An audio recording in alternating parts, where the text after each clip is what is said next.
Insperity presents the Small Business Advocate Show with Jim Blasingame, brought to you by FedEx, CareerBuilder.com, and Palo Alto Software. This is a copyrighted production of Small Business Network, Inc., all rights reserved.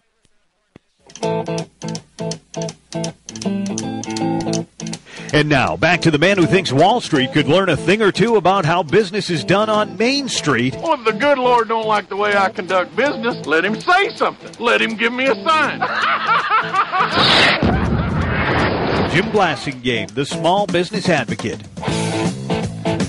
Welcome back, 34 after the hour. Thank you very much for joining me. Thanks for hanging out with me. Always a pleasure to continue to be with you.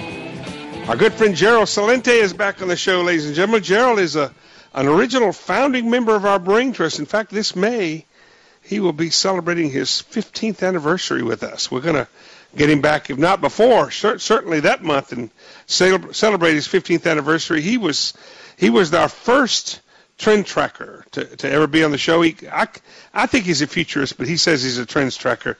He's the author of the TrendsJournal, which is a quarterly publication that's just getting bigger and better every quarter. I've been telling you about that now for a long time. His book, Trends 2000, was a prophecy, and he's here with some very interesting perspectives on peace. Gerald Celente, welcome back to the show. Oh, wow, 15 years.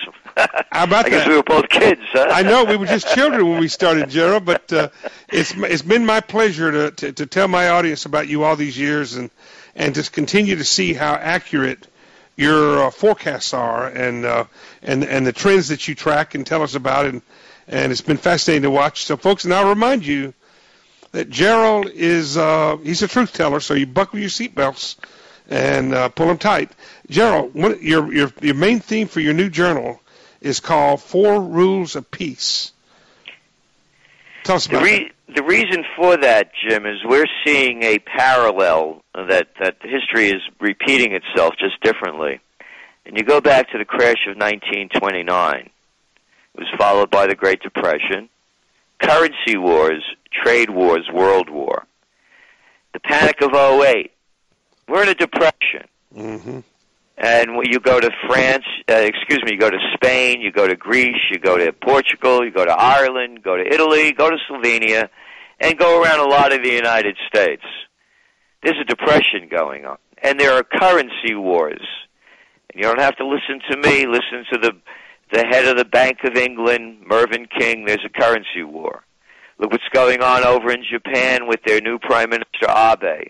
Mm-hmm. They're lowering interest rates now and pumping money into the system. In Japan, there's a currency war, his words. You listen to Guido Montega of Brazil. They're lowering the currencies around the world, debasing them so exporters could sell more of their product to other countries. Right. There's a currency war. Well, the U.S. has been doing it for years. Exactly. And we've been complaining about China. Exactly. And China, China the same thing. There's a currency war. Now there's trade wars heating up, and we're concerned that they're going to take us to world war. And again, you received the TrendsJournal. There was a story, my story in the beginning of it. Remember, this is 60 pages, no advertising. And I mentioned that what was going on in Mali, that there was now threats, and I took a quote from the Christian Science Monitor, of payback. Not a day later, the Algerian hostage crisis broke out, and the reason was it was payback for what France is doing in Mali. Mm-hmm. So what we're saying is that these world leaders have a wonderful way of getting us into war, and they only make things worse.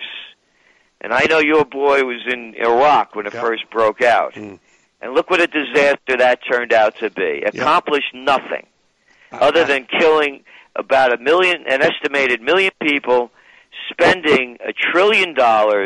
We're still there at many different levels. More than 4,000 of our own. More than 4,000 of our own troops.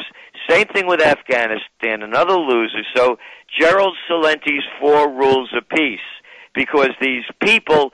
Oh, how about that little humanitarian mission? Remember that one in Libya? Mm-hmm. Oh, it turned out beautifully, didn't it? Yeah, they destabilized the entire northern Africa. So anyway, my 4 Rules of Peace. If you pick a fight, you fight the fight. You want to call yourself commander-in-chief, prime minister, or chancellor, and you say that you lead the forces, go lead the forces. Mm-hmm. Saddle up. If it was good enough for Alexander the Great, William the Conqueror, and George Washington, it should be good enough for you. So you're saying the rule number one in your 4 rules of peace, and we'll get to the others in a little bit, is if the world leader wants to declare war or do something that could cause a war, be prepared to strap on a uniform and a weapon and get out there and fight. That's right. And even before that, I hear Obama say, or Netanyahu said, we got to get rid of Ahmadinejad, and I hear Obama saying Assad must go. Mm-hmm. Okay, let's have a world leader face-off, a takedown match. I like that. That would be interesting. I think America's in this reality TV America. We probably would pay money for that. Hold on to that thought. Gerald Celente and I will come back after these messages. 3 more rules of peace.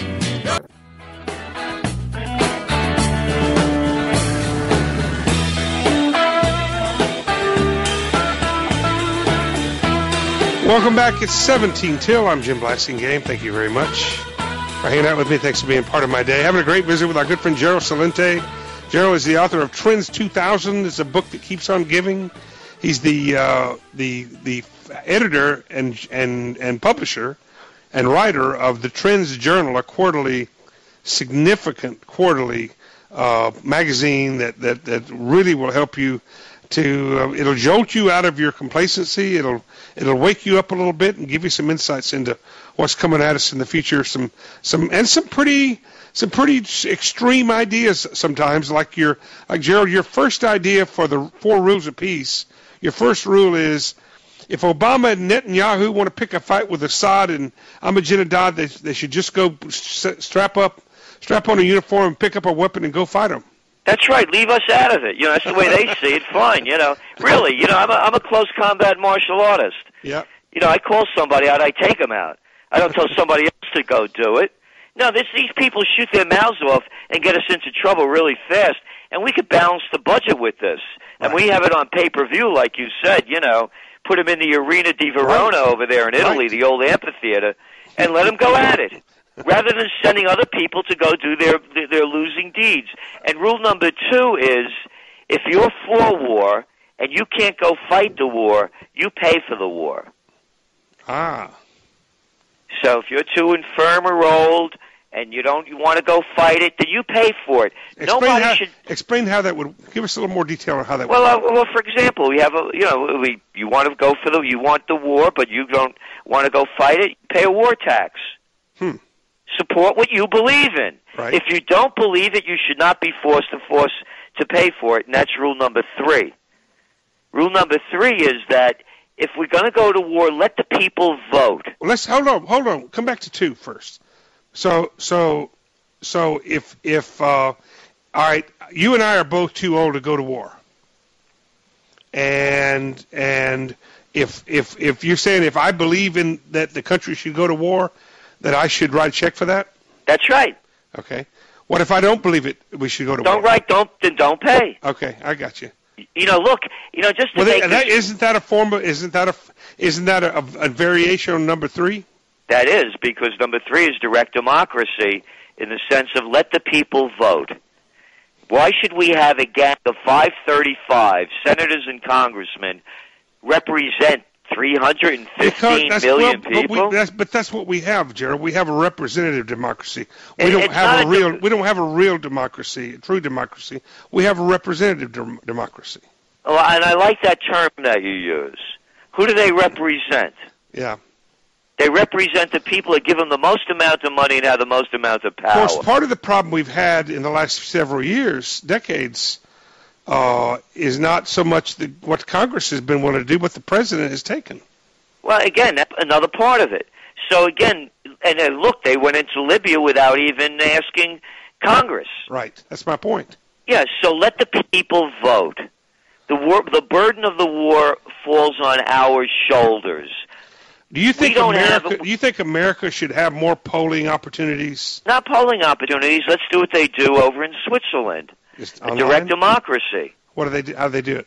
They have a referendum. You want to vote? You want this? You want that? Look, but that's my point. That's my point. Do you think we should have more of those in America? Not just about war, but about other things. About everything. You want to bail out the banks? Let the people vote. That's my point. Is should we? And we now have the technology to pull this off, don't we?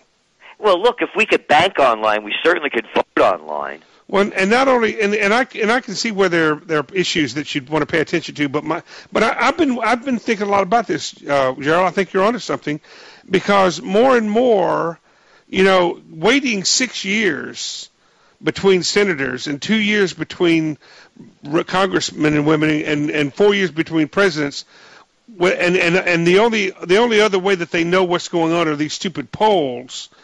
I think referendi, I guess you'd say. I believe those would. I think we probably need to start doing that more. One of our TrendsJournals a year ago, we did it all on direct democracy. Right. Why it works. So, for example, I'll give you a classic example would be Obamacare. Exactly. Yeah, I mean, if Obamacare had been put to the referendum, it would have failed. It would have failed. Let the people vote. We don't have a representative form of government. The only people they represent are the people that give them money. The lobbyists. Yes. Yeah. And then I love the white shoe boy language they use. Campaign contributions. Yeah. Where I come from in the Bronx, they call them bribes and payoffs. Mm-hmm. Yeah. Well, I'll tell you, I do believe that we've got to take back our country, Gerald. Oh, yeah.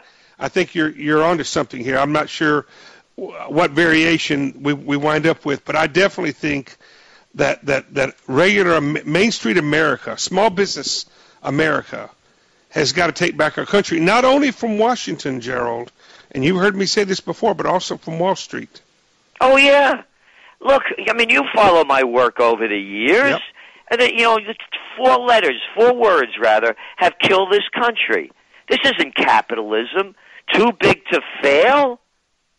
What, the small businesses are too small to save? So think about this. I mean, what's wrong with this picture? The stock market is about to go to a record high with 24 million Americans unemployed, and the last quarter of GDP was negative. What's wrong with that picture, Gerald? Exactly. All the money's flowing to the top. Yeah. This isn't, we're old enough to remember when there were really small businesses everywhere. I'm up in colonial Kingston, New York, 2 hours north of New York City. The little town in here is beautiful. Everyone knows everyone, and we all try to do business with each other. Gerald, hold on to that thought. I got to take a quick break. When we come back, Gerald's going to talk to us about the 4th rule of peace, which has something to do with something very old and very classic and very beautiful. Tintel, stay with us. Little Dan Fogelberg bringing us back. I'm Jim Blasingame. Thank you very much for staying with me. My website is smallbusinessadvocate.com. Please check it out when you get a chance. Have a great visit with our good friend Gerald Celente, one of the smartest guys I know, the founder and the author and the publisher of the TrendsJournal, an outstanding quarterly magazine that I encourage you to check out. Gerald, give us the website, please. TrendsJournal.com. TrendsJournal.com. Be sure to check it out. The books, Trends 2000, I helped Gerald launch back in 1998. It's still something you want to read for the prophecy, if nothing else. Gerald, thanks again for hanging out with us. We've been talking about the 4 rules of peace that are the main theme of your current TrendsJournal. The first one is you think world leaders ought to be prepared to suit it up and lead their men and women into battle. Second one is, if you want a war, be willing to pay for it. Third, if we're going to go to war, let's make sure that we have a referendum, let the people vote on it. But the 4th one is a little bit different. Tell us about the 4th one. Well, like you said, the 4th rule of peace. Old as the Bible and before. Older, yeah. Yep. The golden rule: do unto others as you would have them do unto you. So if you attack a country for whatever reason you give, expect payback. And, do unto others as you would have them do unto you. So when they retaliate, don't call them terrorists or militants or guerrillas or, crazy people that hate our freedom and liberty. Call it getting even. Well, one thing, though, do you think America has a role as the not the perfect guy in the world, but one of the good guys in the world. You think America, with our size and our good intentions generally, you think we have a role to play as a police officer for the world? Absolutely not. I believe in the founding fathers. I believe in Jefferson. I believe in Washington. I believe in Franklin. I believe in Madison. I don't believe in Clinton, Bush, and Obama. Yeah. Who made this stuff up? For our good. Look, do you think they would have been in Iraq and Libya? What do you think no, about... let me finish. Do you think they would have been in Iraq, you said good intentions, or Libya, if their major export was broccoli? Yeah, I was thinking more of World War II. What do you think about that? Well, that's a different thing. Okay. That's my point, is I'm asking. We were attacked, Okay. Yeah. Hitler didn't attack us, so what do you think about that? Well, again, that was part of the Axis, and they were in business with Japan. Okay. So and now you read my book Trends 2000 that I wrote in 1996, and I wrote about you'd wake up in the new millennium and Crusades 2000 was raging. Right. Nobody was saying that, and I gave the reasons why. You did. So, let's call what now? I mean, we're all over now 35 countries in South Africa. Eisenhower warned us that the military-industrial complex was taking over this is a 5-star general, Supreme Commander of the Allied Forces, a man qualified to be Commander-in-Chief. He warned us. You're right. The last thing he said was, beware of the military-industrial complex. They're going to rob us of the future of our children, the genius of our scientists, and the sweat of our labor. We got a lot of problems right here. What are they sending, $350 million now to Syria? How about sending it to Detroit? How about sending it to me? Why did we send F-16s to Egypt? I know. Billions. Billions. I mean, this is out of control. And I'm a political atheist, by the way. I don't take sides. I don't believe in political religions. Right. And I don't bow to political gods. Do you think we should help Israel defend itself? No. They're on their own. Everybody's on your own. You're on your own. You pick a fight. You start a fight. Look, I'm Italian. If my money was going to go anywhere, I'd send it to Italy, and I don't want to send it there. Do you think that if a country's trying to pledge democracy, that we should help them pledge that? No, it's their business. I stay out of your life, you stay out of mine. We got a lot of problems right here in the United States. Isn't isolationism a danger? It's not isolationism. It's not getting. It's living by the principles that our founding fathers put in place. Who are these people to change the rules?